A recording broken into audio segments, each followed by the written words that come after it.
গতকালকে অনুষ্ঠিত শাহজালাল ইসলামী bank PLC এর ম্যানেজমেন্ট ট্রেনি অফিসার লিখিত গণিত প্রশ্ন আপনাদের সবাইকে স্বাগতম।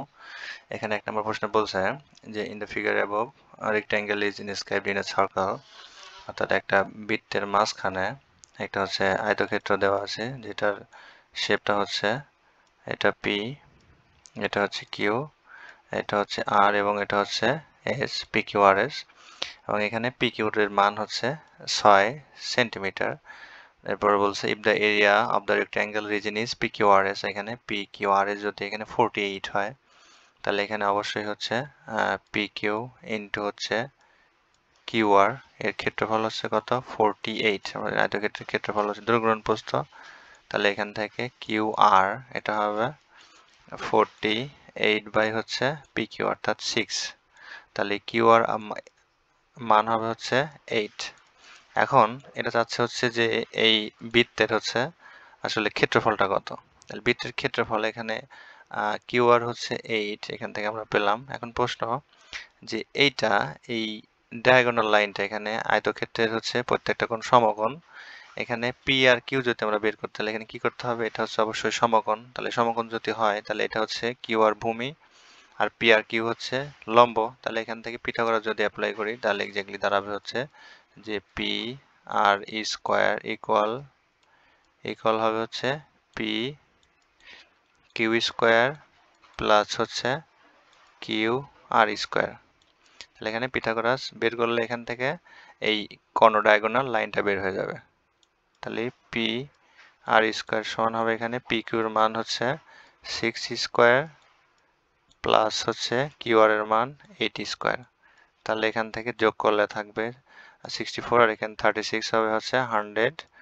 এটাকে হচ্ছে রুট করলে পরে আসবে পি আর এর মান আসবে হচ্ছে 10। তাহলে পি আর এর মান এই টোটালটুকু হচ্ছে 10। তাহলে টোটালটুকু যদি 10 হয় তাহলে তার অর্ধেক হবে হচ্ছে 5। দ্যাট মিনস এখানে এই বৃত্তটার ব্যাসার্ধ হচ্ছে 5। তাহলে বৃত্তের ব্যাসার্ধ যদি 5 হয় তাহলে এখান থেকে হচ্ছে সার্কেল এরিয়াটা হবে হচ্ছে জানি হলো পাই আর স্কোয়ার। তাহলে এখান থেকে সমান হবে পাই গুণন 10 বাই হচ্ছে 2 হোল স্কোয়ার। তাহলে এখানে থাকবে হচ্ছে পাই 5 স্কোয়ার অর্থাৎ 25 পাই হবে এই বৃত্তের ক্ষেত্রফল। এত বর্গমিটার হবে, 1 বর্গ সেন্টিমিটার হবে ক্ষেত্রফল। এটা হচ্ছে অ্যান্সার। তারপরে এখানে 2 নম্বর প্রশ্ন ছিল যে in an organisation 30% of the employees live over 10 kilometres way from the place of work. একটা কোম্পানিতে 30% হচ্ছে কর্মচারী তার গন্তব্যস্থল থেকে 10 মিটার বেশি দূরে বসবাস করে এবং থাকে। And 60% of the workers who leave over 10 Miles use হচ্ছে পাবলিক ট্রান্সপোর্ট।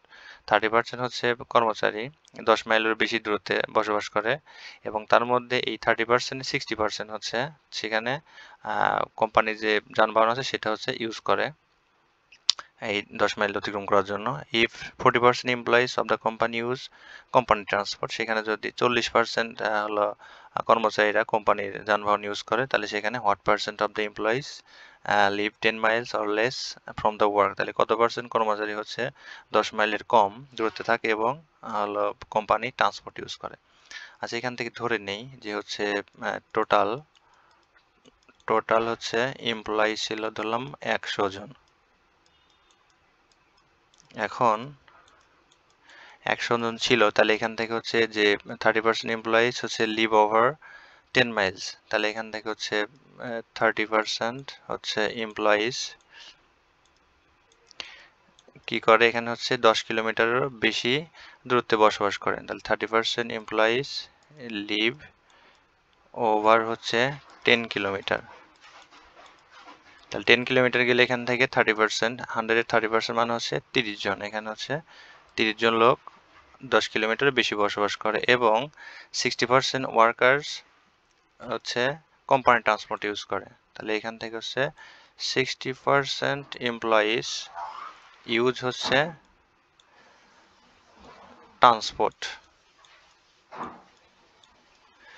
তাহলে 60% ইউজ যদি ট্রান্সপোর্ট করে তাহলে এখান থেকে হচ্ছে 30%, এটা হচ্ছে এই 30-এর হচ্ছে 30% হবে, তাহলে 30 গুণন হচ্ছে 60%, এটার মানে হচ্ছে 18 জন।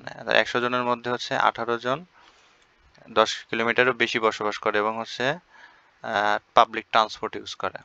এখন প্রশ্ন হচ্ছে, তারপরে বলছে যে if 40% of the employees the company use company transport, তাহলে এখান থেকে যদি 40% হচ্ছে ইউজ করে পাবলিক ট্রান্সপোর্ট ইউজ করে, তাহলে এখান থেকে 40% এমপ্লয়ি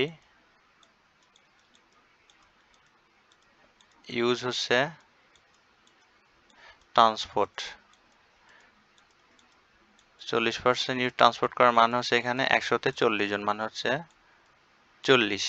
এখন প্রশ্ন হচ্ছে এখানে যে 60% ইউজ পাবলিক ট্রান্সপোর্ট হচ্ছে 18 জন এবং হচ্ছে 40% হলো ট্রান্সপোর্ট ইউজ করা হচ্ছে 40 জন। তাহলে এখান থেকে হচ্ছে এই করে না কতজন, এখান থেকে 10 মাইলের কম, তাহলে এখানে সুতরাং 10 মাইলের কম করবে, তাহলে সুতরাং হচ্ছে লেস 10 মাইলস,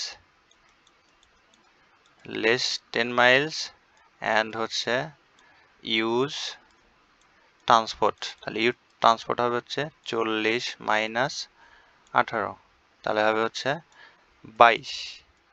22 জন হচ্ছে 10 কিলোমিটারের কম দূরত্বে বসবাস করে এবং হচ্ছে পাবলিক ট্রান্সপোর্ট ইউজ করে। তাহলে এখানে সুতরাং এটা যদি 100 প্রকাশ করি, তাহলে এখানে হচ্ছে 100-র মধ্যে ইউজ করে 22 জন, তাহলে এখানে হচ্ছে একে কত আর এখানে পার্সেন্ট প্রকাশ করলে ডিরেক্টলি অ্যান্সার বের হয়ে যাবে যে 22 বাই হচ্ছে 100। এটা হচ্ছে সুতরাং 100 জনের মধ্যে ইউজ করে 22 গুণন 100 বাই হচ্ছে 100, তাহলে এটা কেটে গেল, থাকে হচ্ছে 22%। অর্থাৎ এখানে এই 22% লোক 10 কিলোমিটারের কম দূরত্বে বসবাস করে এবং হচ্ছে কোম্পানি সেই ট্রান্সপোর্টগুলো ইউজ করে। এটা হচ্ছে অ্যান্সার। আচ্ছা, তারপরে এখানে 3 নম্বর প্রশ্নে বলছে যে 3 partners A B and C start a business, 3জন অংশীদার এ বি সি হচ্ছে একটা ব্যবসা শুরু করে, যেখানে 2 is the capital of investment, A is equal to 3 is of capital B. অর্থাৎ এর হচ্ছে বিনিয়োগ ছিল এরকম যে হচ্ছে 2A ইকুয়াল হচ্ছে 3B, এটা হচ্ছে বলছে, and the capital of B is 4 times the capital of C, এবং এই বি কি করছে, বি এর সাথে হচ্ছে সির কম্পেয়ার হচ্ছে 4C। আচ্ছা, ফাইন। তারপর বলছে যে they share the profit in the ratio of their capital, তাহলে এখানে থেকে হচ্ছে তারা ভাগ করে মুনাফাগুলো। ইন দ্য পার্টিকুলার ইয়ার, কোনো একটা বছরে দ্য গ্রস প্রফিট ইজ টাকা হচ্ছে 2,50,000 টাকা, সেটা হচ্ছে লাভ হয়। অ্যান্ড দ্য অ্যাডমিনিস্ট্রেটিভ এক্সপেন্স আর হচ্ছে 20% অফ দ্য গ্রস প্রফিট, আমার টোটাল যে লাভটা হয় তার হচ্ছে 20% হলো যে অ্যাডমিনিস্ট্রেটিভ হচ্ছে খরচ চলে যায়, প্রশাসনের খরচ চলে যায়। তাহলে এখানে বলছে যে find the share of the profit each other, তাহলে এখানে হলো 2:A, তাহলে এখানে এ আর বির মধ্যে অনুপাত হবে হচ্ছে 3:2, এবং হচ্ছে বি এবং সির মধ্যে হবে হচ্ছে 4:1।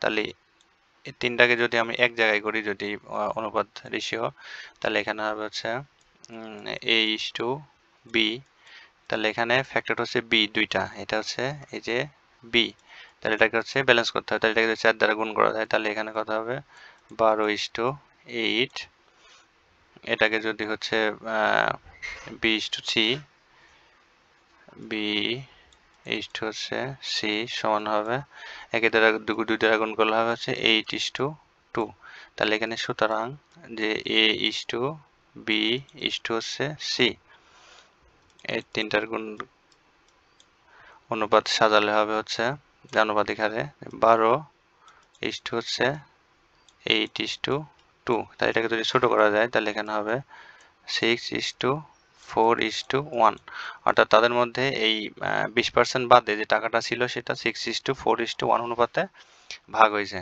তাহলে এখন হচ্ছে 20% হচ্ছে এক্সপেন্স, এটা হচ্ছে বাদ যাবে, টোটাল যে লাভ হয়েছে এক্সপেন্স ইকুয়াল কি হবে 2,50,000 টাকা ছিল, এর হচ্ছে 20% বাদ যাবে, তাহলে হচ্ছে 80/100, তাহলে এখানে থাকে আর পজিশন হচ্ছে 200, তার মানে এখানে থাকবে হচ্ছে 2 লক্ষ টাকা। 2 লক্ষ টাকা হচ্ছে তার 20% এক্সপেন্স বাদে থাকে, তাহলে এখানে সুতরাং হচ্ছে এ পাবে, তাহলে হচ্ছে এ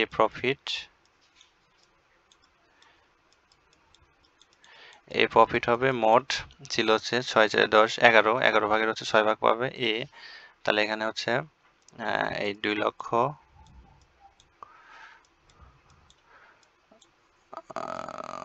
5 গুণন হচ্ছে 6 ভাগের 11 ভাগ, এটা অ্যান্সার করলে যা হবে সেটা হবে এ পাবে, তাহলে এখানে হচ্ছে বি প্রফিট পাবে